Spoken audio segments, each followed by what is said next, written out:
Baik,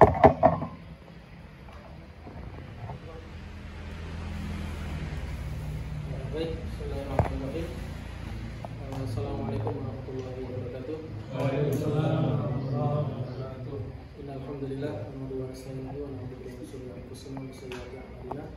May yahdihillahu fala mudilla lahu wa may yudlil fala hadiya lahu. Asyhadu an la ilaha illallah wa asyhadu anna Muhammadan abduhu wa rasuluh.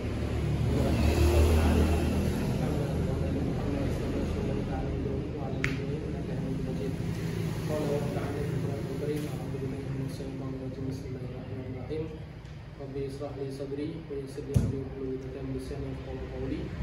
Alhamdulillah segala puji bagi Allah telah memberikan kepada kita semua kenikmatan iman, kenikmatan Islam, dan alhamdulillah Allah kumpulkan kita di sini untuk bisa saling bersilaturahmi satu sama lain, menguatkan ukhuwah di dalam majlis yang insyaallah sama-sama kita niatkan untuk yang pertama bertolak dulu ini, yang kedua bersilaturahmi, dan yang ketiga insyaallah kalau kita di bidang kesehatan itu tentunya yang paling memahami kondisi kesehatan kita itu adalah kita sendiri. Maka di forum-forum yang insyaallah berkumpul seperti ini jangan sampai kemudian dilewatkan untuk saling mentaati. Itu Mas Bang. Ditutup apa? Maksudnya di sedikit gitu. Awas, saling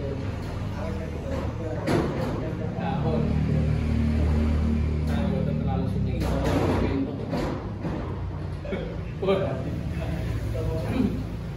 Jadi kalau pas trooper berkumpul itu biasanya selalu ada sesi saling terapi. Makanya kalau bapak-bapak semua itu ternyata kebetulan bapak-bapak gitu ya. Kalau bapak-bapak kemudian kok merasakan ada yang kurang nyaman di badannya gitu, maka biasanya yang sering ngajak kopdar. Jadi kalau sering ngajak kopdar itu biasanya ada indikasi pengen dijahit. Dan itu di tempat kami di Semarang itu juga begitu. Jadi ibu-ibu itu semangat untuk kopdar. Kapan ini, bulan ini kok belum kopdar itu? Ketika dengerin kopdar, kemudian nanti ada yang memberikan materi, itu ya sebentar. Tapi session yang paling panjang itu justru malah saling CU, kemudian saling dikoreksi. Kemarin saya begini, mungkin kurang begini, mungkin sit up-nya kurang ekstrim, atau ketika body press itu kurang maksimal, atau ketika CU juga nyepitnya kurang maksimal, atau harus 3 orang untuk nge-CU biar maksimal.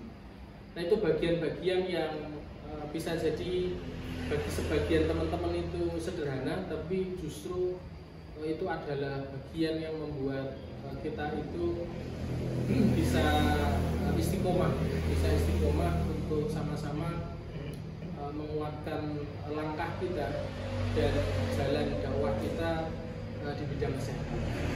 Maka di pagi hari ini bapak-bapak semuanya, insyaallah saya tidak banyak memberikan materi kepada jenengan-jenengan semua, karena forum pada hari ini kita khususkan sebagai mentoring pakar yang masya Allah gitu.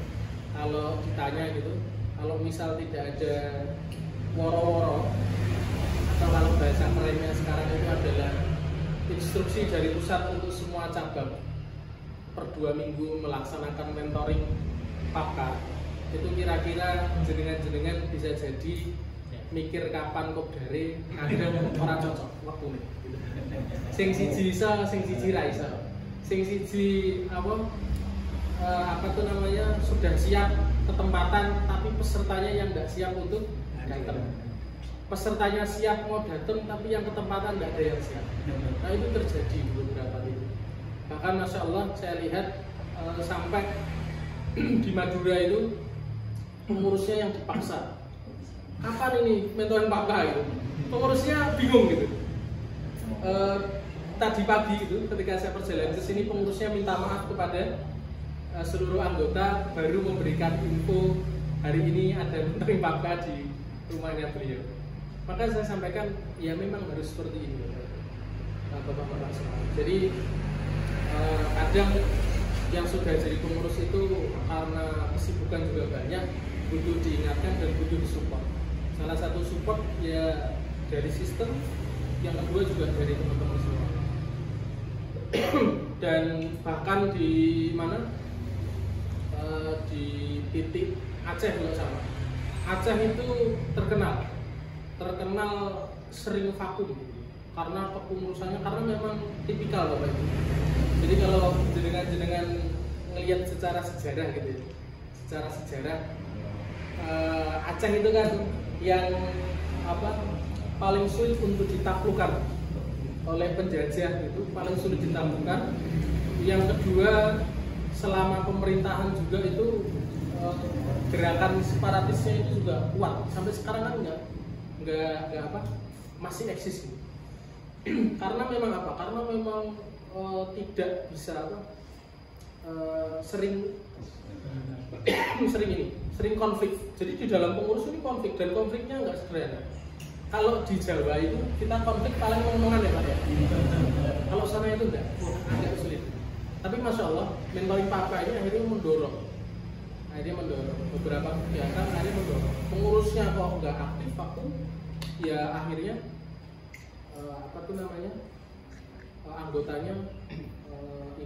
anggotanya aktif gitu. Tapi Masya Allah itu, dan kita lihat semua titik di beberapa wilayah dan cabang yang ada di Indonesia, semuanya ketika kita berkunjung itu berisi orang-orang baik semuanya. Artinya kalau bapak-bapak semuanya aktif di beberapa organisasi yang selain Pastrooper gitu ya, nuansa kekeluargaannya itu sangat kuat. Ketika kami datang ke Sulawesi Selatan, di area Kendari dan beberapa tempat di sana, luar biasa sekali semangat teman-teman belajar. Ketika kami hadir di Aceh, itu walaupun berkonflik, ketika kita datang mereka semua itu berkumpul menunjukkan kekeluargaannya. Jadi pada prinsipnya Masya Allah, karena pas ini akhirnya sekat-sekat di antara teman-teman semuanya itu menyatu, karena kita semua sepakat bahwasanya langkah cintanya Pastrooper ini adalah kita sama-sama berjihad dalam bidang kesehatan. Dan bapak-bapak semuanya, di pagi hari ini insya Allah saya akan menyampaikan beberapa materi yang tentunya bukan materi keilmuan, tapi setidaknya insya Allah ini materi yang menjadi fondasi dasar. Dan kemudian guru kita Ustadz Haris rahimahullah ta'ala sering menyampaikan kepada kita semuanya di beberapa kali pertemuan. Dan juga ini adalah materi, sebagian materi yang kemudian selalu kalau kita basic itu disampaikan oleh beliau secara langsung ini. Sebagian materinya disampaikan ketika basic, dan sebagian materinya yang lain itu disampaikan ketika beberapa pertemuan-pertemuan penting. Dan next Pak, dan insya Allah pagi hari ini kita sedikit kemudian akan mereview semangat juang dari guru kita, bahwasanya jalan cinta dari Pastrooper ini sesungguhnya adalah yang paling utama adalah jalan dakwah Bapak Ibu. Sebagaimana di Quran Surat Yusuf 108, yang tentunya kalau Bapak Ibu tadi ketika saya kesini yang disetel itu adalah nasib perjuangan, Masya Allah. Itu ternyata memang ya sudah benar kenapa kita berkumpul di sini sama-sama, karena memang semangat juangnya sama-sama semuanya adalah semangat dakwah. Dan Quran Surat Yusuf 108 ini, ayat 108 di sini adalah salah satu jalan yang ditempuh oleh para nabi. Jadi risalah kenabian itu salah satunya adalah mendakwahkan tentang keesaan Allah. dan salah satunya ketika kita berkontribusi di dalam dunia kesehatan ini dengan wasilah Pas Al-Kasau ini, salah satunya adalah kemudian mengajak sebanyak mungkin kaum muslimin untuk benar-benar mengimani Allah. Yang kedua, dari jalan ini sebanyak mungkin kemudian kita juga menyebarkan bahwasanya solusi dari kesehatan manusia itu ada di manual booknya kaum muslimin, yaitu Quran dan Sunnah. Maka di sini di Quran surat Yusuf kemudian Allah sampaikan, katakanlah Muhammad, inilah jalanku, aku dan orang-orang yang mengikuti mengajak kepada Allah dengan yakin Maha Suci Allah dan aku tidak termasuk orang-orang yang muslim.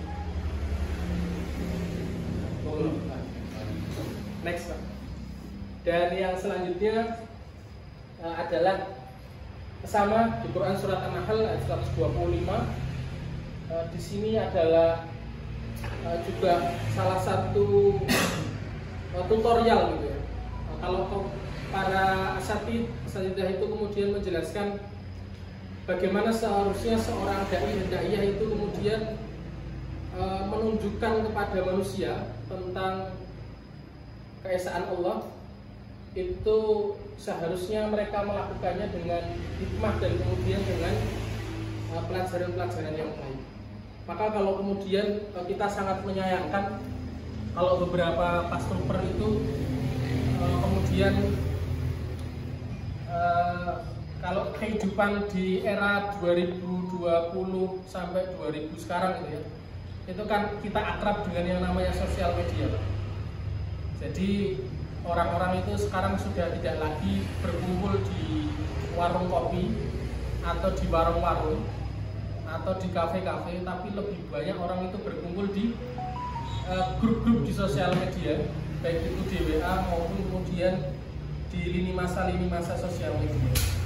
Yang kita kemudian temukan banyak sekali pastor hari ini yang banyak berkomentar yang itu bukan kapasitasnya. Banyak pastor yang kemudian ketika mensoal sesuatu itu tidak disampaikan dengan cara yang ahsan, tidak disampaikan dengan sesuatu yang penuh kebaikan. Contoh kalau hari ini itu rutin atau rame mensoal apa tuh namanya kebijakan pemerintah gitu. Artinya apakah teman-teman salah? Ya enggak juga. Tapi kadang tempat dan waktunya yang kurang tepat. Maka yang perlu kita sama-sama perhatikan bahwasanya jangan sampai karena kita akhirnya itu menjadikan seluruh pastor itu mendapatkan imbasnya kan gitu. Maka perlu berhati-hati. Maka ini adalah pesan yang selalu disampaikan oleh guru kita Ustadz Aris Taala, termasuk juga Ustadz Abu Umar Abdillah itu. Beliau selalu sampaikan bersosmedlah dengan santun, itu salah satunya. Kemudian tidak perlu dikomentari dari hujatan-hujatan yang ada. Cukup kita kemudian menjelaskan, adapun tidak diterima jangan dilanjutkan dengan malas justru saling menghina. Atau bahkan men-screenshot postingan-postingan lama gitu kan, begitu kemudian nanti menjelek-jelekan, itu jangan. Maka hal yang selalu kita pesankan Bapak Ibu, Bapak-bapak semuanya, hari ini kita semua membawa satu tugas penting, bahwasanya menyadarkan sebanyak mungkin kaum muslimin bahwasanya insya Allah dengan sehat itu tidak perlu minum obat, tidak perlu operasi, tidak perlu pakai jimat, atau bahkan kemudian menggunakan alat-alat yang sebenarnya itu bukan menjadi solusi. Next. Nah, maka kita akan melihat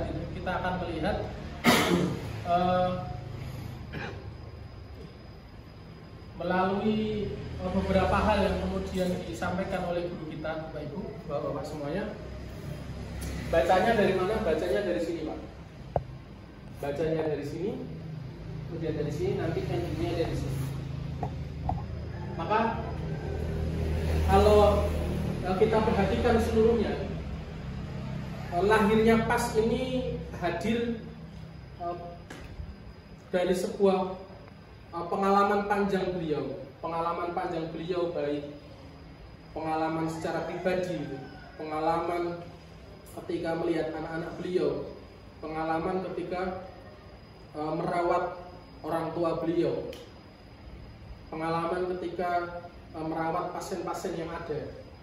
Itu maka kita akan mendapati PAS ini lahir dari sebuah proses panjang yang akhirnya Allah sampaikan beliau melahirkan PAS Al-Ghazali. Maka kalau kita lihat PAS itu ya Saripati dari 50 lebih metode pengobatan yang beliau pelajari, yang pada akhirnya beliau memutuskan untuk fokus membesarkan dan kemudian meriset mengenai PAS. Apakah beliau belajar herbal? Belajar. Apakah beliau belajar mengenai output, lintah, kemudian bekam, akupuntur, semuanya itu beliau mempelajari. Namun kemudian akhirnya beliau memfokuskan diri di membuat atau kemudian meriset mengenai PAS. Maka diawali ketika beliau pernah menyampaikan kepada kita dan juga sempat beliau tuliskan di Facebooknya beliau berpikir untuk mengembangkan satu metode pengobatan sehingga PAS Trooper bisa menyelesaikan banyak kasus tanpa banyak mikir. Intinya Bapak Ibu, yang pertama harus kita pahami bahwasanya ketika kita belajar PAS, usahakan mungkin pemahaman mengenai PAS itu sesederhana mungkin. Maka kalau dulu di awal-awal, kenapa banyak yang sepuh-sepuh belajar PAS? Itu karena lihat PAS itu gampang, ya Pak ya. Sing jenenge ini ternyata melintir. Nek kaya ngene iki panggole, nek kaya ngene iki bukan arti kakinya yang kendor, artinya panggulnya buka, ya sudah ditutup gitu. Kalau ini kebuka, ketarik ke belakang, solusinya apa? Ya ditutup, dikedepankan. Kalau ini cekung depan berarti cekung depan berarti buka aja. Artinya kalau yang cekung depan ya sudah. Kalau zaman dulu membahasakan biar gampang orang tua, kalau yang cekung depan ya sudah dicembungkan gitu. Kalau yang cekung belakangnya yang dicembungkan. Sesimpel itu cara pikirnya. Kemudian apalagi kalau misal jempolnya V, berarti panggulnya buka, ya wes ditutup gitu, diduduk W. Kalau jempolnya A, berarti ditutup, berarti dibuka, duduk sila gitu. Kan gitu ya. Jadi sesimpel itu cara mikirnya. Karena apa? Karena yang dikejar adalah amal. Karena yang dikejar adalah apa? Menyelesaikan banyak mungkin kasus. Maka kalau sekarang teman-teman kayaknya terlalu gampang, masuk ya ngono pasti. Akhirnya dioprek Pak. Dioprek, membahasakan, sudah lagi tidak membahasakan yang namanya asma itu melintir, cekung depan atau cekung belakang gitu. Tapi membahasakannya apa? Sudah ada, ini ada kompresi di bagian diafragma. Kemudian ketika rongga dada ini dia menyempit, diafragmanya dia naik ke atas, di situ ada kompresi gitu. Nah itu rumit Pak. Itu bahasa-bahasa dokter yang harusnya nggak perlu Bapak Ibu itu pahami. Karena yang penting apa? Yang penting akhirnya ketika kita paham muter-muter begitu Pak, sampai di meja terapi atau di dipan terapi, jenengan semua akhirnya apa? Ngecek kendor kenceng lagi gitu.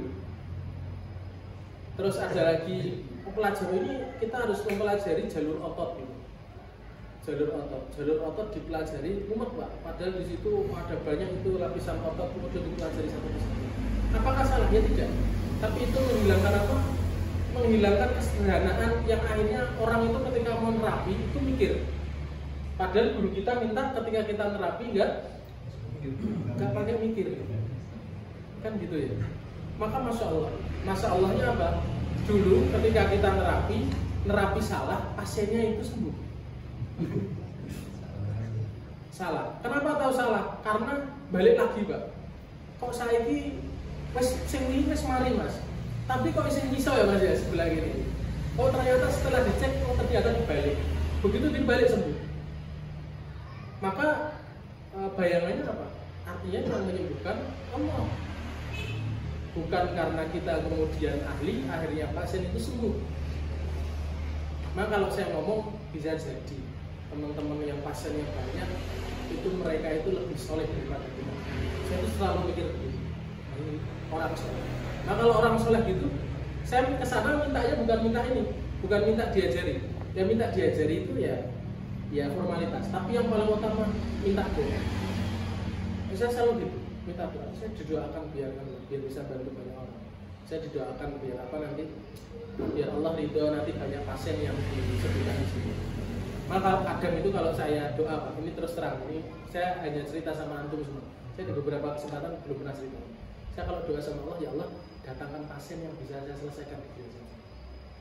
Jangan kasih pasien yang sulit-sulit. Ya, doa begitu. Karena apa? Karena ya mampunya begitu.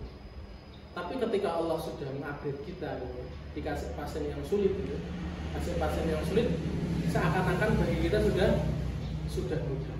Ya, bagi teman-teman yang lain sulit. Karena apa? Ya sudah keilmuan itu mengupgrade terus, kita belajar. Kalau kemarin kita ketemu pasien secara kejepit, datang belum selesai gitu ya, itu pertama Pak, panik. Jangan-jangan saya salah, jangan-jangan nggak efektif, jangan-jangan. Tapi kalau sekarang sudah santainya apa? Itu butuh proses. Nanti akan kelihatan 1 bulan lagi, atau akan kelihatan 3 hari lagi, akan kelihatan 1 minggu lagi. Itu sudah bisa. Artinya ada kondisi-kondisi pasien yang memang itu bisa langsung ditangani, dia bisa langsung enak. Ada kondisi pasien yang kemudian ketika kita tangani itu kita bisa, insya Allah nanti seminggu lagi sudah hilang mas rasanya. Kadang kan pulang masih boyong gitu, kita mikir ini jojok salah gitu. Ada kayak gitu. Tapi sekarang sudah, karena kita sudah tahu. Atau kemudian datang pasien benjolan payudara. Ketika datang benjolan payudara, kok ini iso hilang? Ini kok ora iso ya? Atau kemudian di WA lagi, Pak ini kok tambah besar ya Pak ya? Gimana ya Pak ya? Kalau dulu awal-awal panik Pak gitu. Kalau dulu awal Pak, kalau ini sekarang sudah tahu. Taunya apa? Sudah bisa memetakan. Oh ini pasien yang benjolan payudara. Begitu kita tangani, ini ada potensi dia langsung hilang. Oh ini benjolan payudara, dia ada potensi mengecil, tapi nggak hilang. Oh ini benjolan payudara yang kemudian nanti ujungnya harus pecah. Oh ini benjolan payudara yang dengan tangani sampai elek cuman bisa apa? Menahan agar dia nggak tambah parah. Oh ini sudah kondisi membuktikan hadisnya Rasulullah. Hadisnya Rasulullah apa? Semua penyakit ada obatnya kecuali apa? Tua dan mati. Para ulama kemudian menafsirkan ayat ini, menafsirkan hadis ini, yang dimaksud penyakit tua itu berarti yang tua dia nggak akan kembali muda gitu ya. Yang mati itu maksudnya termasuk kemudian sakit-sakit yang kemudian mengantarkan kepada kematian. Sakit yang mengantarkan kematian. Carane wong loro, wong sedo, tiang sedo itu kan kudu wonten wasilah gitu. Misal jenengan wonten tiang ceramah pas Jumatan, kemudian sedo, niku tulisannya sedone karena apa? Jantung. Karena jantung, serangan jantung mendadak. Salah satu apa? Sakit yang kemudian mengantarkan kepada kematian. Maka jenengan harus peka di situ. Artinya kalau misal ada orang kondisi-kondisi stroke, sudah nggak bisa ini, kemudian dilihat secara kan ada ilmunya ya, tanda-tanda kematian itu kan sudah ada, kita kan sudah belajar di situ. Kalau orang kok sudah sampai di situ, mata sudah bergerak, matanya sudah ke atas segala macam, itu justru kita mikirnya harus segera dia apa? Talkin, jangan diterapi. Nanti kalau jenengan terapi, nanti beritanya di headline newsnya adalah apa? Mati setelah di. Nah, maka jenengan harus hati-hati. Maka mengilmui. Maka kalau pengajiannya Papka atau kemudian sharing time-nya Papka ini kok bahasanya kalau teman-teman itu ngomong kok ya dadak sinau kayak ngomong, itu penting. Jadi kan penting ya, paham kondisi orang mau meninggal itu penting. Karena dari situ jenengan bisa memutuskan ini pasien mau saya tangani atau kemudian saya sampaikan ini coba dibawa ke IGD saja. Termasuk anak kecil yang kemudian dehidrasi sudah memperlihatkan kondisi itu. Kita tolong sebentar, kalau kelihatannya dia nggak mau segera langsung. Jangan jenengan paksa untuk jenengan, insya Allah bisa. Ini kita pengobatan begini. Nah itu harus paham. Jadi kondisi-kondisi tertentu bapak semuanya harus bisa memahami bahwasanya ada beberapa kasus yang memang tidak bisa kita tahan. Maka ya harus legowo, gitu. Harus bisa legowo. Nah, maka kemudian di quote berikutnya guru kita sampaikan prinsip PAS itu jadi pasien itu cukup sekali. Selanjutnya menolong orang. Selanjutnya tolong orang sebanyak-banyaknya. Maka guru kita sampaikan bahwasanya ini juga menjadi pengingat. Saya selalu sampaikan kepada teman-teman semuanya. Kalau hari ini kemudian kita menjadi seorang pastrooper, maka porsi yang paling besar dalam niat kita ketika membuka GSN itu adalah menolong orang sebanyak-banyaknya. Adapun kemudian kita mengambil bagian dalam akad profesional pelayanan itu adalah yang nomor 2. Maka kalau kemudian pasien datang selanjutnya dia sembuh, dia nggak kontrol lagi, antum jangan kecewa. Karena berapa banyak terapi di luar sana yang kemudian selalu mengharapkan setiap pasiennya itu adalah kontrol. Genau bener Pak. Tapi kalau pas apa? Pas guru kita pesan begitu. Selesaikan, ajari, selanjutnya dia sudah tahu caranya. Maka kadang kalau pastrooper itu nggak amanah, pasien di CU. Oh Pak, nggih langsung mawon. Ndak diajari HK, ndak diajari PR di rumah. Karena apa? Gen balik meneh. Nah, itu sudah nggak amanah. Karena guru kita sudah pesan begitu. Yang kedua, kayak kemarin di Semarang itu luar biasa teman-teman. Tiba-tiba berkomentarnya begini. Kalau kemudian sekarang itu biasanya kita itu sepi, ya antum jangan sedih. Antum jangan kemudian nyalahkan siapa-siapa. Ini kok sepi, sekarang sepi, pas tidak sebagus dulu, trafiknya banyak. Karena sudah apa Pak? Sudah kadung enak. Uripnya sudah kadung enak gitu. Tapi setelah sepi lupa bahwa saya tujuan awal itu untuk apa. Maka beliau sampaikan itu waktu di Semarang. Maka pahami bahwasanya kita itu sudah menyampaikan amanah dari dulu Pak. Adapun sekarang kalau kemudian kita sepi, yuk kita belajar untuk mendatangkan pasien-pasien yang lebih banyak. Karena insya Allah sebenarnya PAS ini baru diketahui kurang dari 1%. Kalau di Semarang itu belum ada 1% Pak. Penduduk Semarang itu 1.700.000. Kalau kemudian 1%-nya itu kan 17.000. Itu belum ada yang belum ada yang jumlah pastrooper maupun pasien kita kalau di total itu sudah di angka itu. Jadi 1% itu belum ada. Maka sebenarnya hanya cara promosi kita yang kurang meluas. Maka tugas kami kemudian membuat kajian kesehatan itu salah satunya apa? Mensiarkan ini lebih banyak lagi. Nah, dan juga kemudian beberapa quote yang lain yang dulu kita sampaikan, mulai dari semua penyakit itu seharusnya ada obatnya, dan semua penyakit seharusnya bisa selesai dengan urut berisrik. Kalau tidak bisa selesai, maka akuilah bahwasanya kita masih lemah. Nah, ini juga bagian dari penanaman akidah beliau kepada kita semuanya, bahwasanya beliau ingin menyampaikan solusi kesehatan itu ada di Quran. Kalau kemudian kita baca Quran bolak-balik, kita sudah mengamalkan apa yang ada di Quran, kok itu problem kita belum selesai, akui saja bahwasanya kita itu masih lemah memahami Qurannya, dan kemudian lemah menempatkan solusi dengan masalahnya. Bagaimana kalau kita ngomong saraf kejepit sampai kapanpun kalau dibekam nggak bisa selesai. Itu salah menempatkan apa?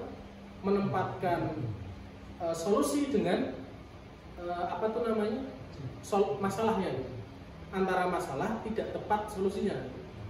Kalau kemudian hipertensi gitu, dibekam angkanya langsung turun. Kan gitu ya. Tepat gitu. Jadi bukan bekamnya yang enggak efektif gitu kan. Maka kalau kadang-kadang teman-teman, ini saya demam Pak, sudah saya body press, tapi kok nggak turun panasnya? Ya demamnya karena apa? Karena keracunan, atau karena kecapean, atau karena reposisi struktur jatuh atau apa? Kalau reposisi struktur jatuh dipas turun. Tapi kalau demam karena keracunan, ya di CU nggak bisa. Keracunan harus apa? Harus minum penetralisir racun. Nah, kita diajari minum tanah. Nah, sampai kemudian yang terakhir beliau sampaikan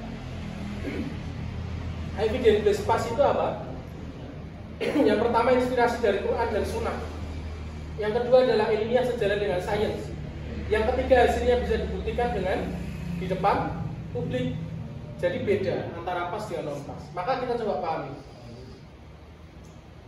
Inspirasi dari Quran dan Sunnah itu adalah bahasa sederhana ketika beliau mau menyampaikan di ruang pelatihan kita apa? Logika wahyu. Maka ketika ada logika wahyu, ditangkapnya dengan apa? Hakul yakin. Jadi nggak boleh ada keraguan di sana. Maka kalau misal Quran sampaikan yang namanya manusia itu fakasonal idoman lahman, yaitu paten. Yang namanya tulang dibungkus daging itu paten. Jangan sampai kepikiran nggak bisa Pak kayak gitu. Ada kok yang daging dibungkus tulang, itu kepiting bukan manusia. Bukan juga begitu gitu. Itu juga bukan tulang bukan. Itu rangka. Nah kemudian apa? Ilmiah sejalan dengan sains. Ilmiah sejalan dengan sains ini adalah logika sunatullah. Yang di situ kita tangkap dengan apa? Ilmu yakin. Jadi Bapak Ibu, Bapak-bapak semuanya memahami logika sunatullah ini ketika beliau selalu menjelaskan jantung tidak pernah salah. Itu logika sunatullah.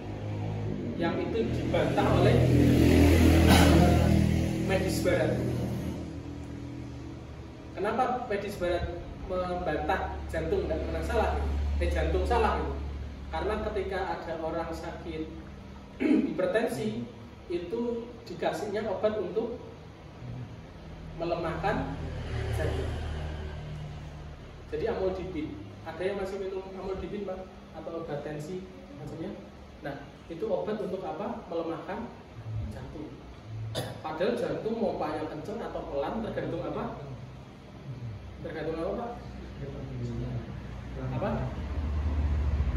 Jantung pompa kenceng sama pelan tergantung apa? Ya tergantung pembuluh darah. Simpelnya begitu.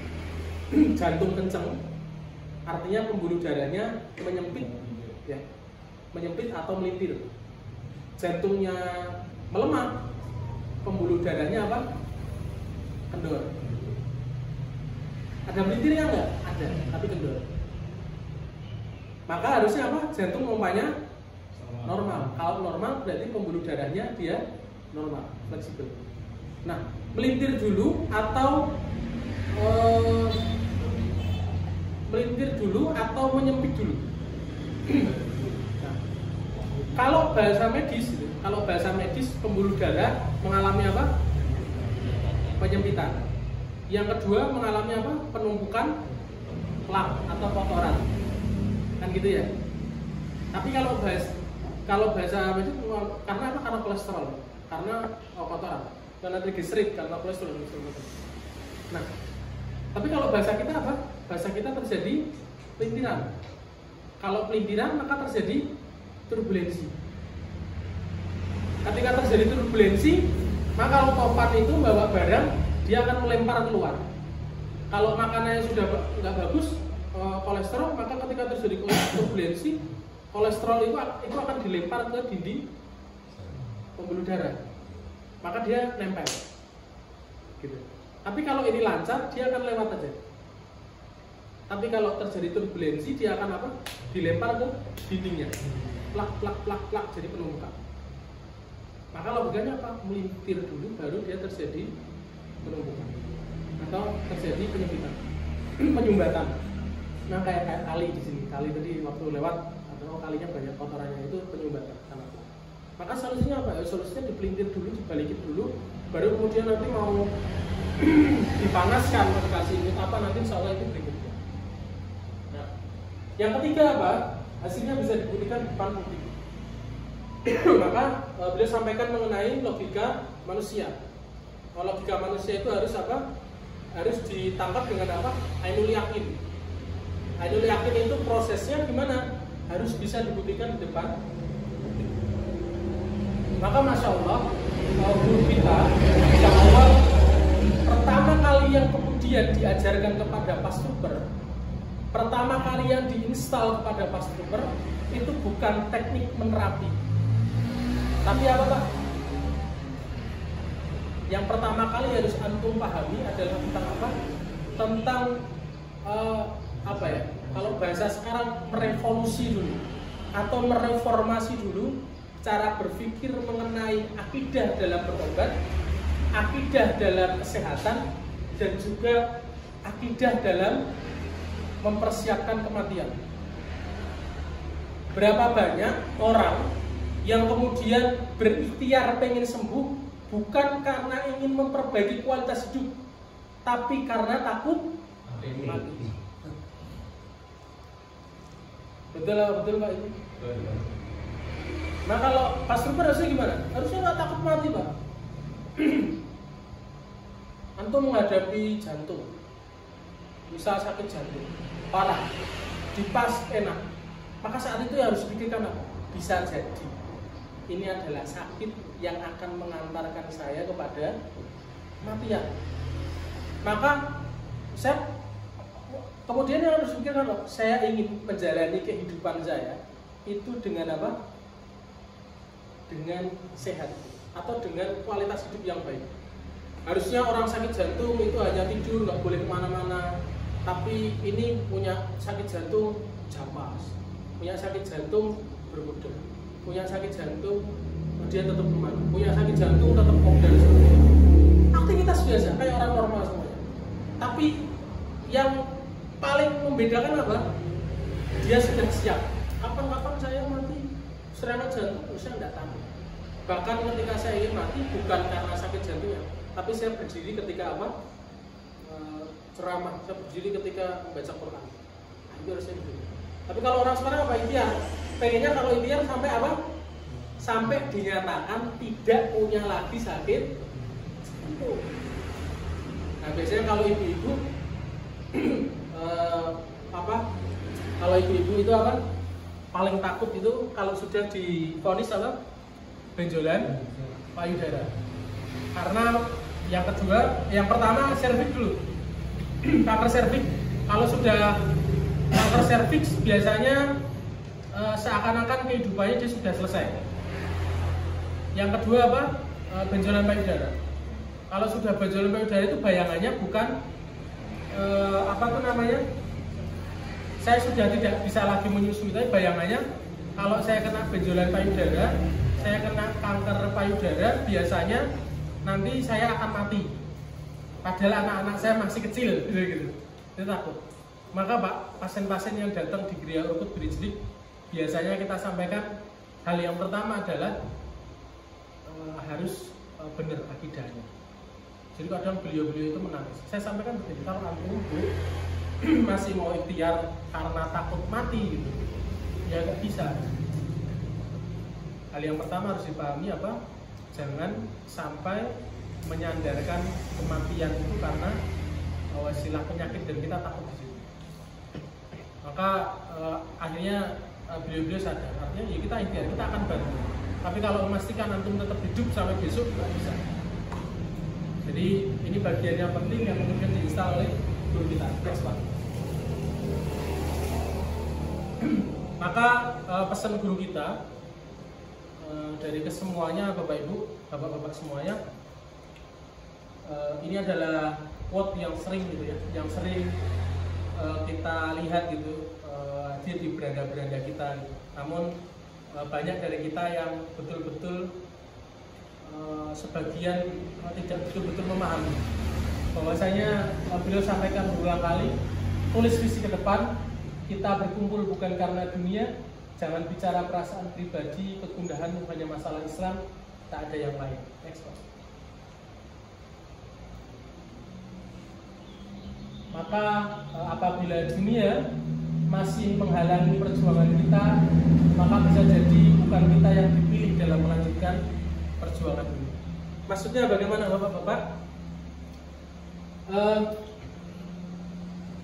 Kadang kita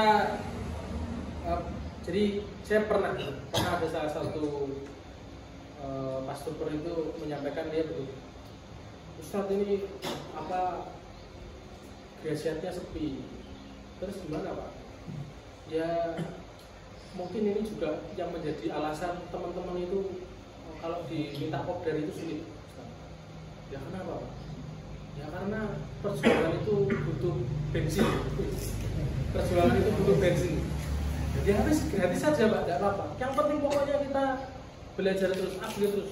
Di silaturahmi itu dikuatkan. Pokoknya kumpul. Gantian. Kalau kemarin di Pak Imam, besok di Pak Pak Turib, besok lagi di Mas Mas Amin gitu. Besok lagi di Pak Bondo. Tidak masalah. Kalau misal tidak bisa nyubui, ya sudah. Gawe dede ya Pak ya. Gawe roti di omah, gawe itu enak. Di Semarang itu juga begitu. Kita bawa sendiri, sisa aku kacang hijau, gentenan. Besok aku bawa roti. Ada yang tukang bikin roti. Ada yang bawa ini undur dhewe omah. Kerjaan ini juga begitu. Nah, karena yang kita butuhkan bukan harus berbayar dan enggak, tapi terus menjaga silaturahmi. Kalau teman-teman ada keluhan, oke cek bareng. Karena enaknya apa? Salah satu fasilitas yang bisa kita dapatkan, kalau datang ke Griaur itu bridge bayar Pak, kalau ngatur 50.000, larang. Saya sendiri itu yang ngakoni larang gitu. Saya sendiri itu ngakoni larang, tapi wis kadung tak tulis itu loh. Makanya kalau di kopdar orang CU gitu. Nah, ini bisa di CU bareng-bareng. Bisa diterapi bareng-bareng. Saya juga sampaikan sama, pengen gratis ya sesuk toko kopdar. Saya sampaikan. Mungkin orang tak CU gitu, tapi di CU kancane. Tapi padha wae, insyaallah sama saja. Kadang nanti minta didiagnosa ya didiagnosa, minta penjelasan saya jelasin. Tapi datang kok. Maka itu fasilitas. Maka saya sampaikan, saya selalu minta porsi. Misal kayak ini gitu ya, saya berangkat, misal sini saya ke Pekalongan gitu ya Pak. Ini di Semarang itu kan juga mentoring saya. Ya saya izin sama tuanya, saya izin sama teman-teman. Saya berangkat ke Pekalongan, nggak bisa datang kopdar. Saya juga sama. Karena ya jangan sampai kita sudah muter-muter gitu kan di beberapa tempat itu kita itu wah ini alhamdulillah datang gitu, tapi di kota sendiri itu kita kedekatannya kurang. Maka ya saya di grup itu tetap aktif dan kemudian tetap teman-teman itu kadang tanya, Ustaz ini Mas Faiz ini gimana ya, saya jelaskan besok biar dicek ini nanti datang begini. Artinya yang dibutuhkan teman-teman satu kota itu selalu begitu. Maka saya datang begini juga pesan, jangan sampai grup itu yang sudah ada atau ini yang sudah datang ini Pak, kita deket itu hanya dengan 10-12 orang ini, tapi yang 50 orang, yang 40 orang yang lain itu kita nggak deket. Bisa jadi saat ini mereka sedang berjuang dengan sakitnya karena nggak ada yang ditanyakan, nggak ada yang bisa memberikan jawaban dan segala macam. Akhirnya apa? Mereka ya minum obat lagi, akhirnya operasi. Begitu kita tahu sudah kaset, walaupun kita nggak anti ya, kita itu nggak anti dengan operasi karena kita semua sudah operasi, betul nggak Pak? Ada di sini yang belum operasi? Nah, sunat kan operasi Pak. Ayo. Jadi kita semua itu tidak anti operasi, mau kita semua itu sudah pernah dioperasi. Tidak anti sunat. Saya kadang juga tanya, Bapak ini sudah operasi belum? Belum Pak. Beneran Pak?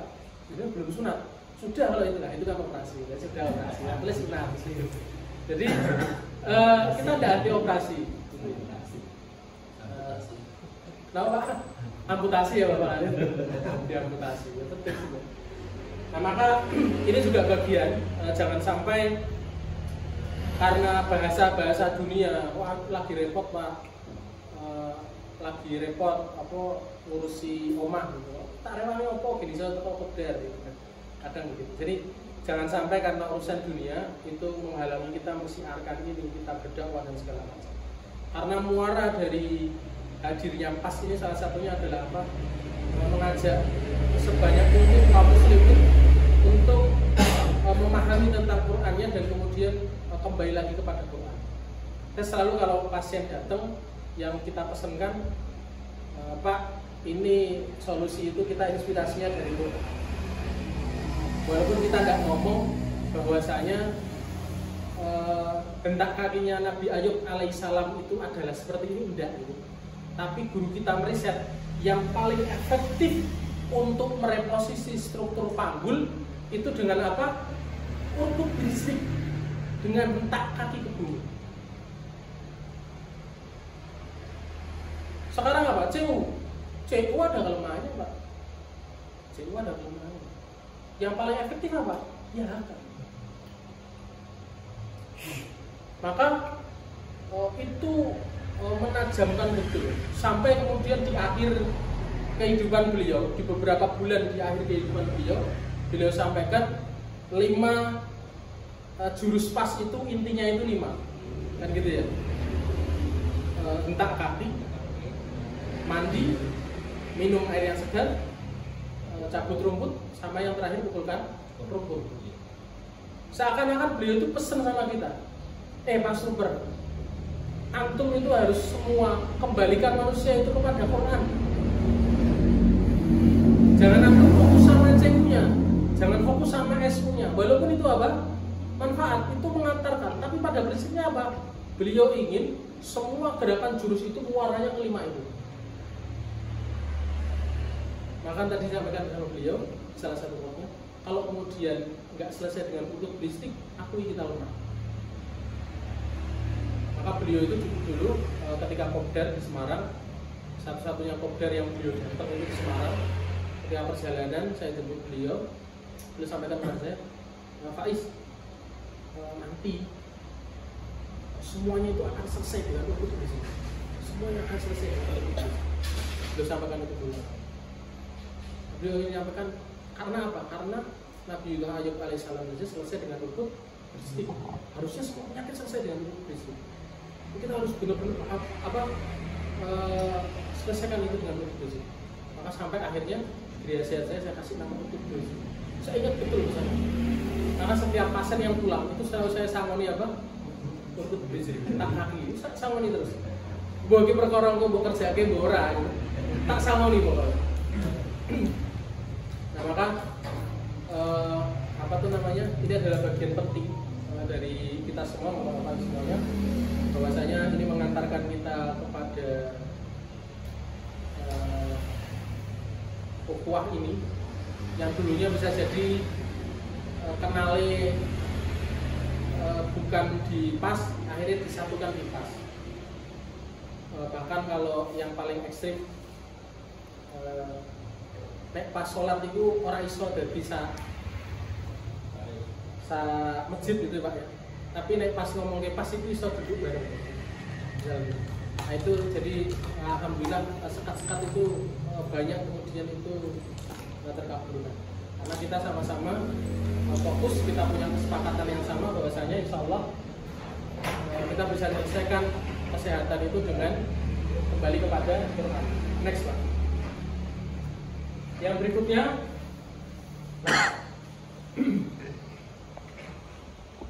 maka ini kalau apa para asatidah ini menjadi ayat,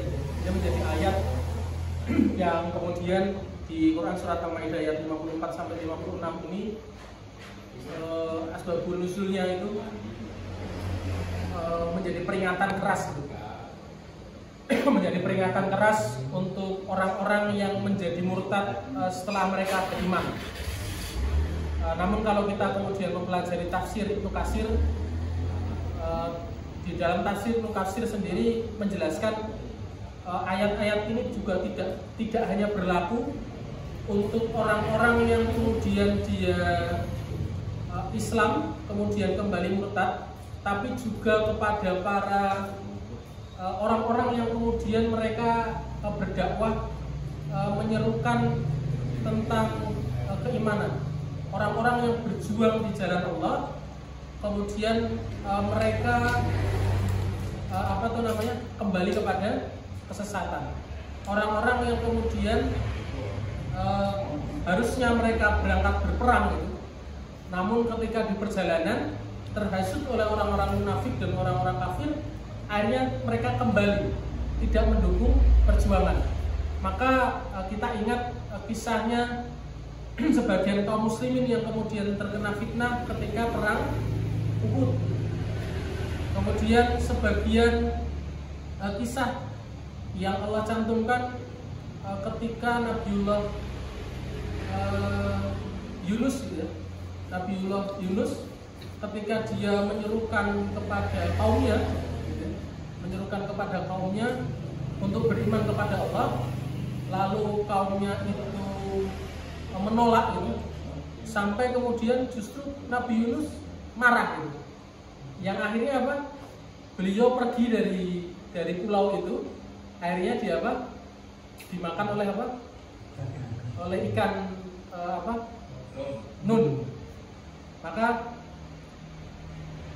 itu ditegur oleh Allah. Jadi ketika Nabi Yunus pergi gitu, maka sebagian dari kaum itu beriman, karena sebagian melihat tanda-tanda Allah mau mendatangkan azab. Tapi ternyata apa? Kemarahan Nabi Yunus akhirnya justru diingatkan oleh Allah. Yang akhirnya kita kenal gitu doanya Nabi Yunus yang diabadikan dalam Al-Quran. Nah, ini juga menjadi pengingat bagi kita Bapak Ibu, Bapak-bapak semuanya, bahwa saya jangan sampai berhenti mendakwahkan Islam ini lewat tas, ataupun antum semua jangan pernah berhenti untuk mensiarkan bahwasanya solusi kesehatan itu dari Quran. Karena begitu kita lepas gitu, kita nggak pernah ngomong itu lagi gitu, maka akhirnya yang masuk ke dalam kita itu dunia. Piye carane biaya sehat ku rame. Piye carane aku entuk duit akeh. Piye carane aku iso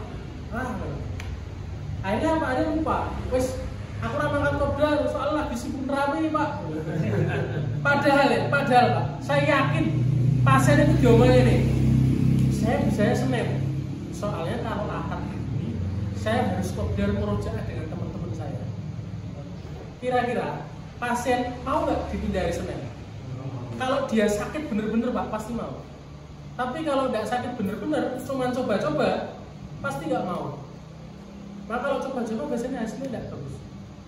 Maka saya lebih baik nangani pasien sebenar-benar sakit daripada pasien yang ya ibaratnya orang loro. Nah ini sakitnya, ini sekarang sakit Pak. Ya sekarang itu tidak Pak.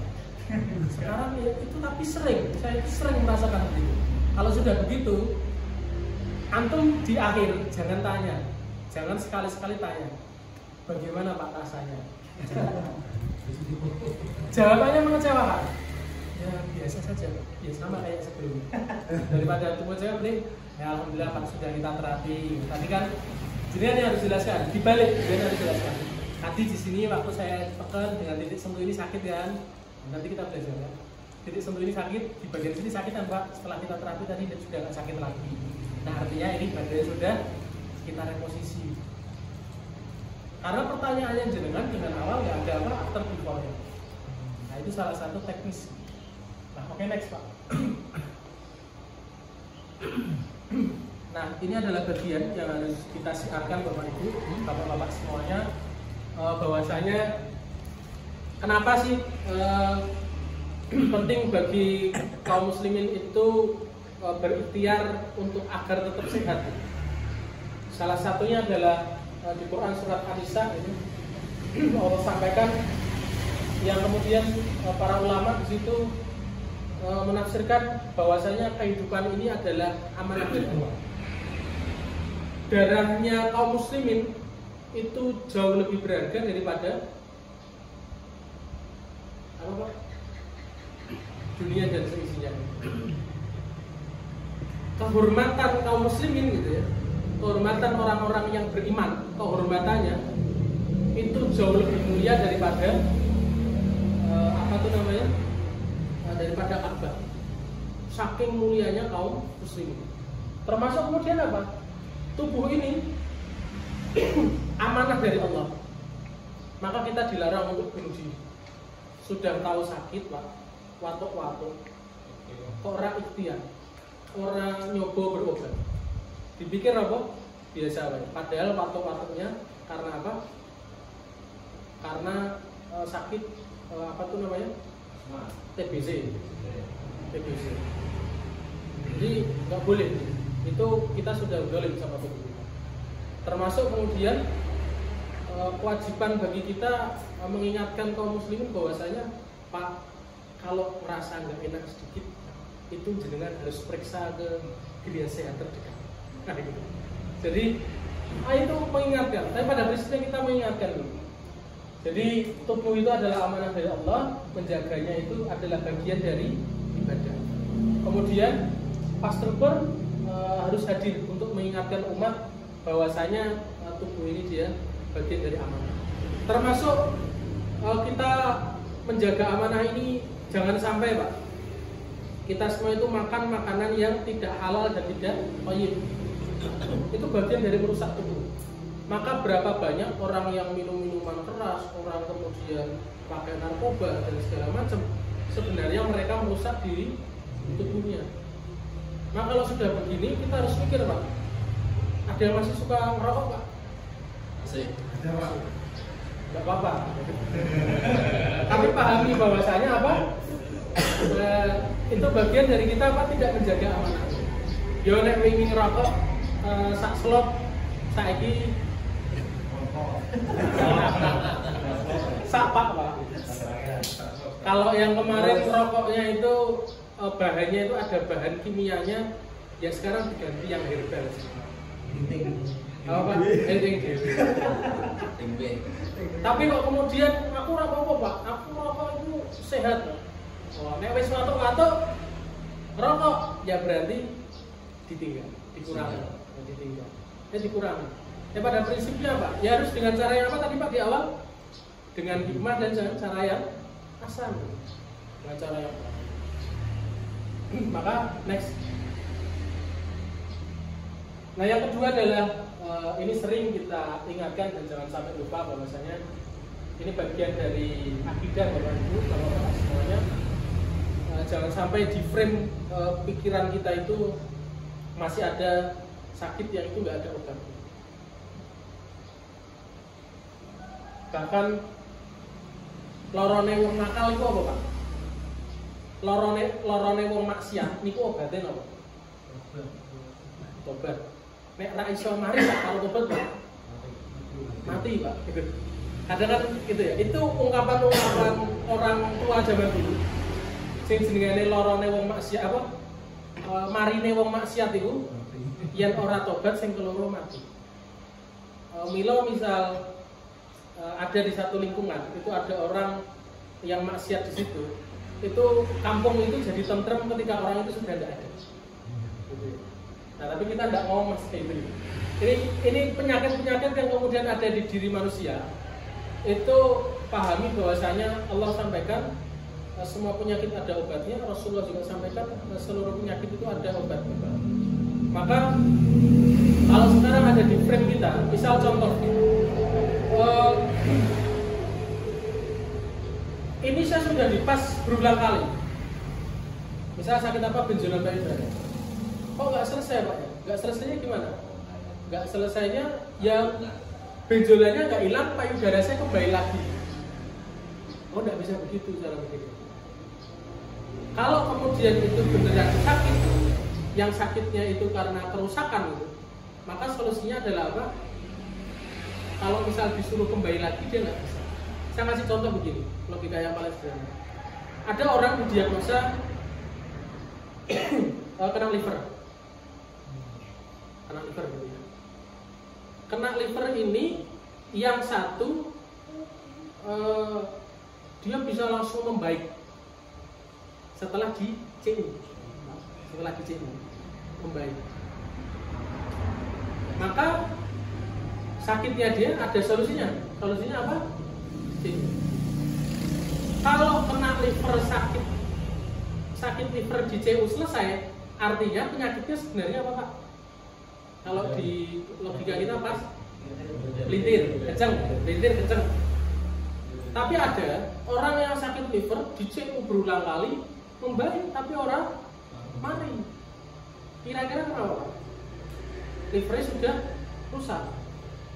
Rusaknya liver bukan karena melintir, karena apa?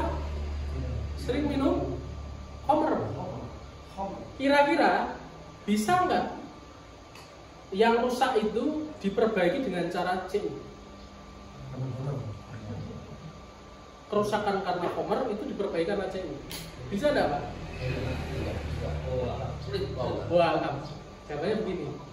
Tugas CU itu, Pak, itu membantu tubuh agar dia bisa menyembuhkan dirinya sendiri, memperbaiki diri. Jadi konsepnya begitu ya. Jadi bukan karena CU liver langsung mari. Bar di CU jantungnya sing semula kalau jantung enggak ya. Paling bagus liver, hati, ginjal gitu. Misal ginjalnya rusak, mengecil. Habis di CU dia bisa ngembung lagi, bisa balik lagi. Tapi tugas CU itu apa? Mengembalikan tarikan mengembalikan tarikan yang tadi semula itu kenceng, mengembalikan proses sirkulasi darah itu dia kembali lagi, mengembalikan sistem saraf itu dia kembali normal lagi. Tapi dia nggak bisa apa? Memperbaiki sesuatu organ yang dia sudah rusak, kecuali organ itu memang Allah ciptakan dia bisa tumbuh lagi. Contoh organ apa? Contoh organ apa? Hati, Pak.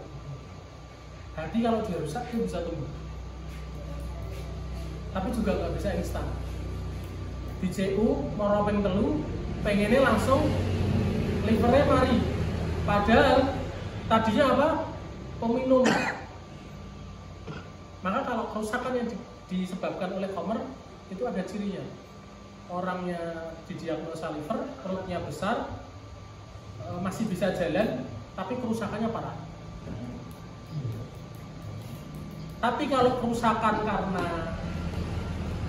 melintir gitu ya, karena aktivitas yang salah, karena melintir, datang dalam kondisi lemah, livernya dia kena parah, tapi setelah di CU dia berangsur-angsur membaik. Nah, maka ini juga harus dipahami oleh teman-teman semuanya. Maka termasuk yang menarik Bapak semuanya, di beberapa bulan terakhir Pak Jendro, ahli virologi itu yang sempat viral waktu COVID kemarin, sekarang viral lagi bahas masalah virus HIV/AIDS. Beliau sampaikan itu begini, sampai saya punya slide-nya itu. Jangan-jangan virus HIV itu tidak ada sebenarnya. Jangan-jangan virus HIV itu tidak ada sebenarnya. Virus HIV itu adalah hanya dogma-dogma yang kemudian ditakut-takutkan kepada masyarakat luas. Karena alat ukurnya itu tidak bisa, alat ukurnya itu dites di penyakit lain itu dia positif. Obat yang diberikan oleh medis kepada pasien HIV itu tidak terbukti menyembuhkan virusnya, tapi justru menjadikan tubuh itu jadi kita itu punya sistem pertahanan diri. Jadi tubuh itu memproduksi sistem sistem antibodi gitu. Tapi ketika kita minum salah satu obat itu, vitamin itu, ya bukan vitamin itu apa namanya, masuk ke dalam obat gitu ya. Ketika kita minum obat itu, yang terjadi apa? Sistem antibodi kita itu berhenti bekerja karena disuplai oleh zat antibodi dari luar. Yang terjadi apa? Ketika tubuh sudah tidak memproduksi itu, tubuh jadi lemah, lebih mudah apa? Terserang penyakit. Saat itu pasien jadi lemah.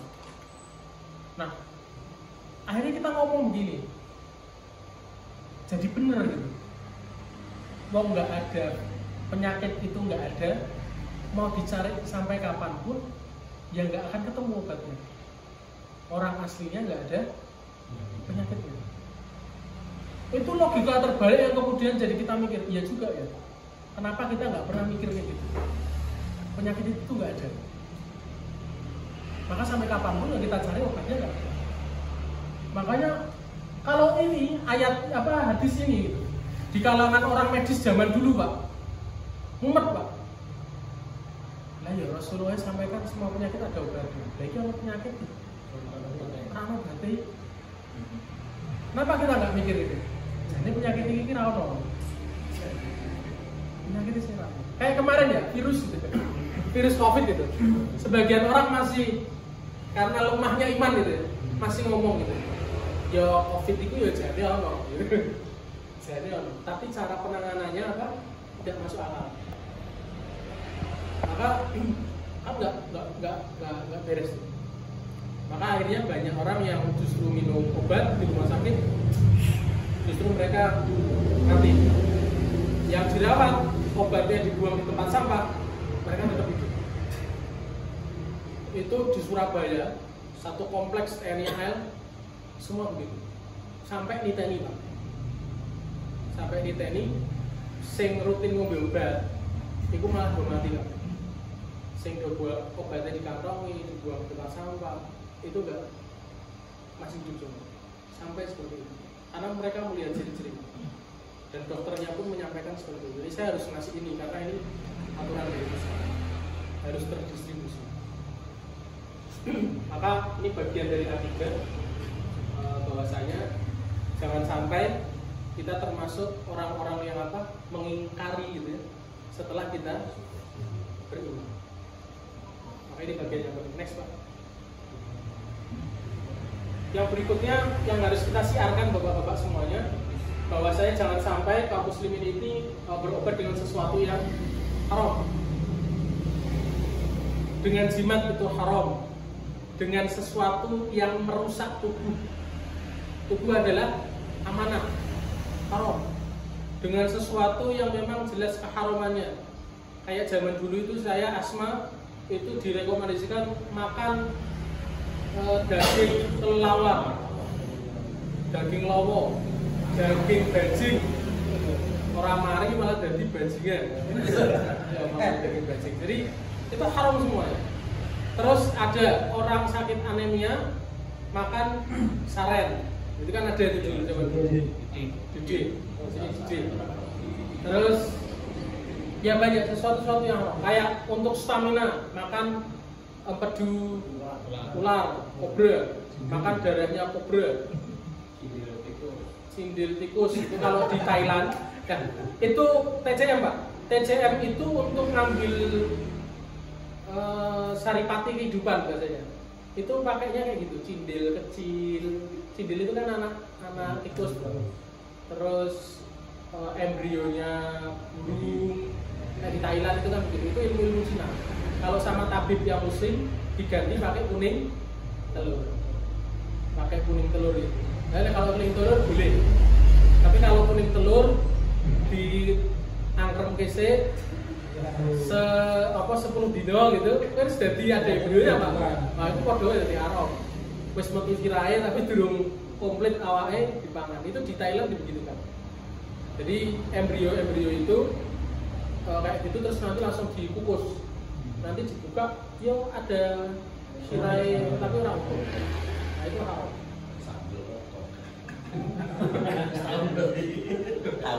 Diuntal Pak ya. Jadi ini bagian yang penting yang harus kita siarkan. Jadi jangan hanya Pak saya sakit begini, itu jenengan juga harus proaktif. Tanya ini sudah ikhtiar apa saja. Wah kemarin itu Pak saya sama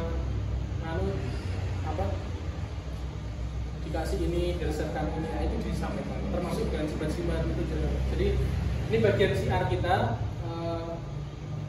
membersihkan kaum muslimin itu dari kesirikan dan kemudian obat-obat yang haram.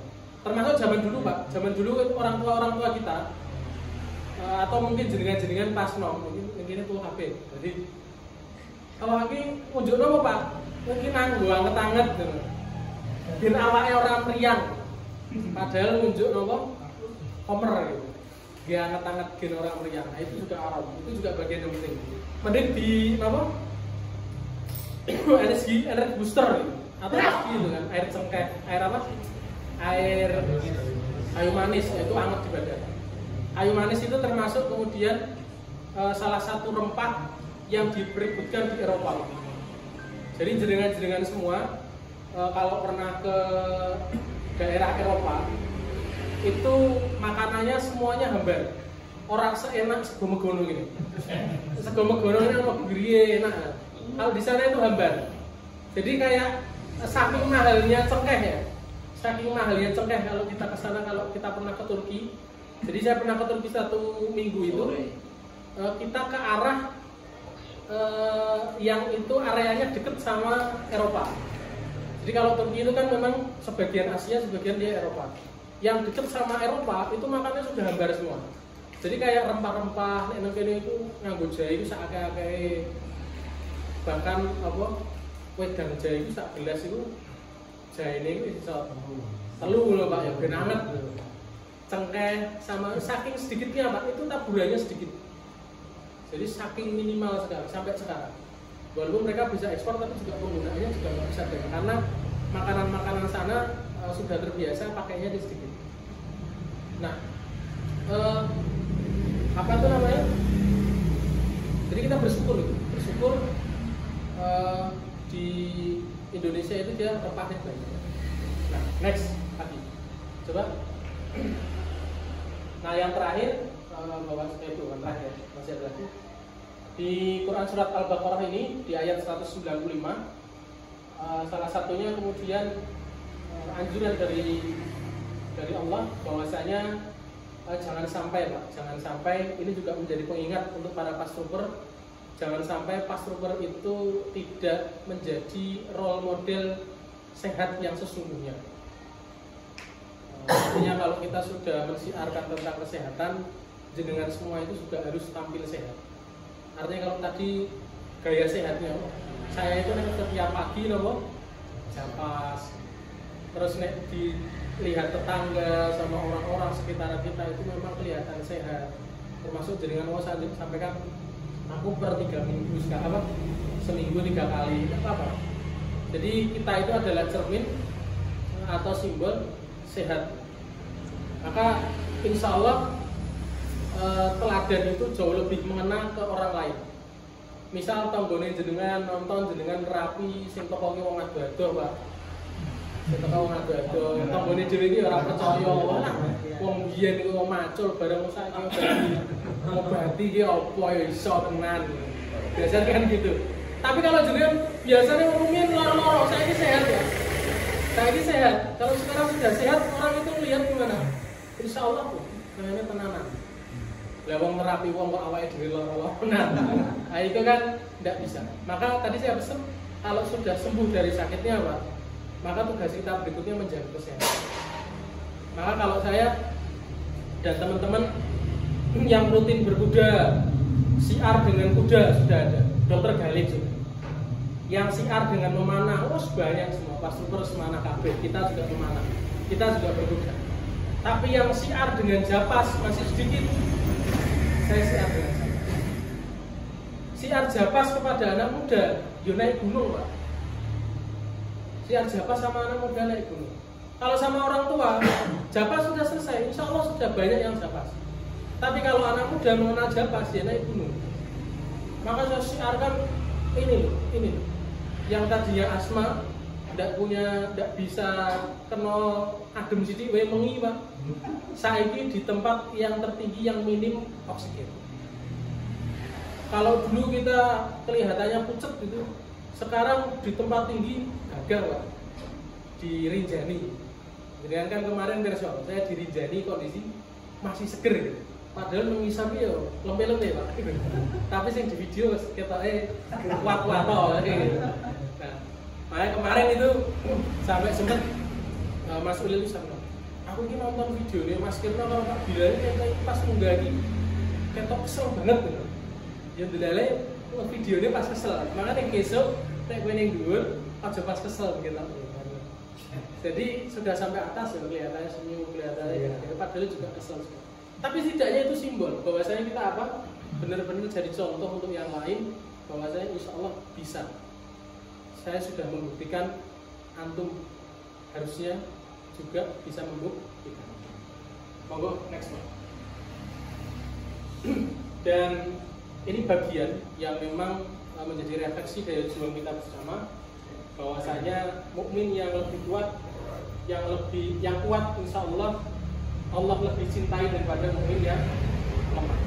Maka salah satu hal yang kemudian menjadi motivasi bagi teman-teman semuanya, kita terus bertumbuh, kesehatan kita juga kita upgrade terus.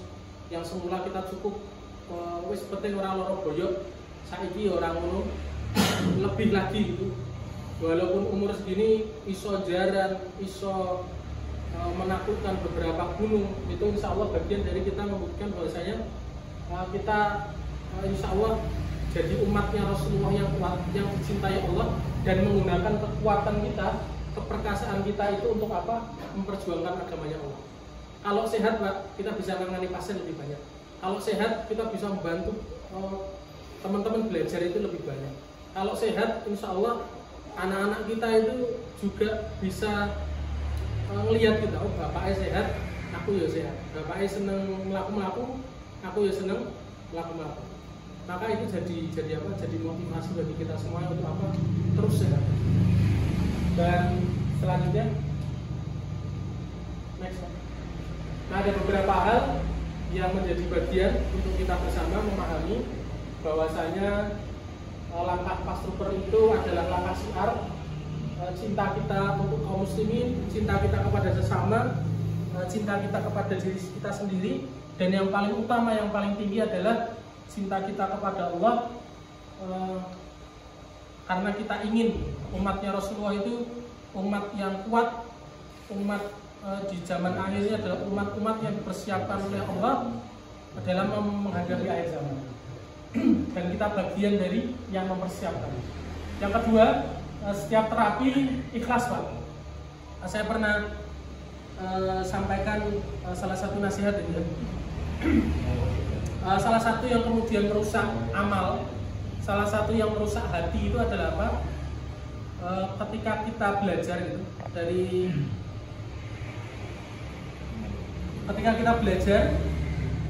ketika kita memahami ilmu namun tidak mengamalkannya, dan ketika kita mengamalkannya namun kita tidak ikhlas, maka saat itu menjadi bagian dari yang merusak hati kita.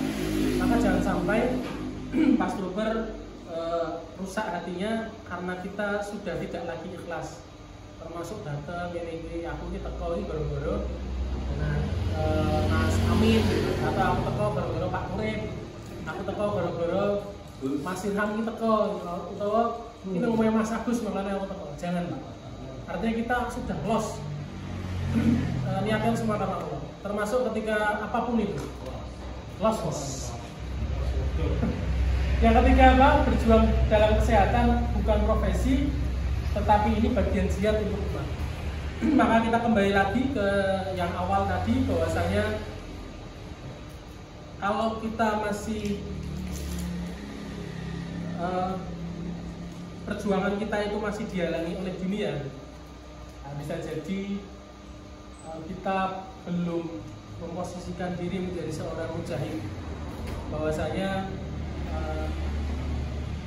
harusnya termasuk salah satu karakter generasi Pastrooper unggul itu adalah kita selalu selalu meniatkan diri mati dalam keadaan sebagai seorang mujahid. Artinya sekalipun kemudian kita mati di ranjang, tapi Allah mencatatkan kita mati sebagai seorang mujahid. Orang mujahid itu orang yang belajar mengilmui ini dengan baik, seorang pembelajar, seorang santri, seorang tulab itu dinilai sebagai seorang mujahid. Orang yang kemudian berjuang untuk umat, menyehatkan umat, untuk qadar seperti ini, berusaha untuk meminterkan yang lain, untuk menguatkan barisan jamaah ini, termasuk sebagai juga jihad. Maka senantiasa ingin agar Allah wafatkan kita dalam keadaan menjadi seorang mujahid. Yang terakhir, Pas Trooper harus hadir bapak-bapak semuanya di setiap ruang-ruang komunitas di negeri ini, memberikan warna. Jadi antum kalau ada perkumpulan pensiunan ABRI gitu, yo derek Pak. Kalau jenengan ABRI, tapi kalau jenengan buatan ABRI ya derek. Kalau kemudian ada perkumpulan apa namanya, ya komunitas termasuk di RT sama di RW Pak. Kadang itu kan teman-teman itu juga selalu saya ingat itu.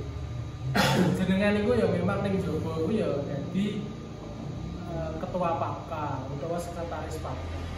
Tapi nek misalnya omah, itu ya jadi warga RT, bukan warga PSS. Jadi ketika sudah sampai rumah, ya harus baik. Ya tak tunjukkan bahwasanya Pas Trooper itu ya apik karo warga. Tunjukkan kita itu ya guyub. Tunjukkan kita itu ya manut karo Pak RT karo Pak RW. Artinya jenengan itu nanti jadi wajah. Wah iki Pak Urip ini sejak derek dados Pas Trooper itu wargane mboten enten sing berat. Itu diterapi sebenarnya. Nek loro sithik langsung ning Pak Urip. Nah itu Pak bagus sih. Artinya termasuk Ustadz Joko itu kan juga Pak RW. Ketika roadshow biasanya imami itu dia juga saya ingetin.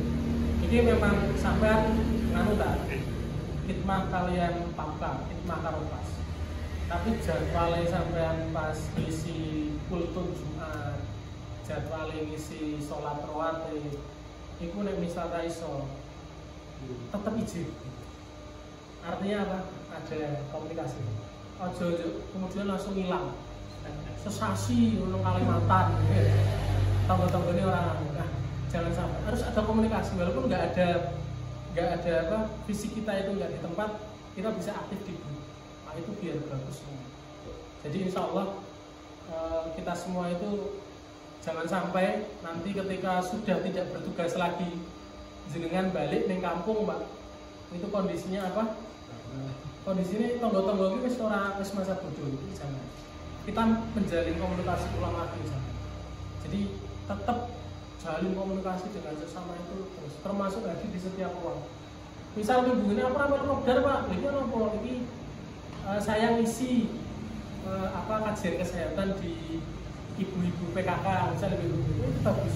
Atau ini ngaji Pak, sambil nanti terapi saya kenalkan Pas, disupport Pak. Jangan justru malah ini serang melu Kopdar itu seorang loyal karo Papka, orang loyal karo Pas jangan. Artinya kita khusnudon semuanya.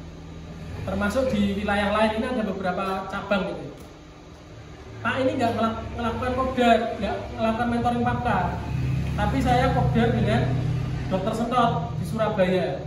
Surabaya itu ini Kopdar dengan Dokter Sentot Pak.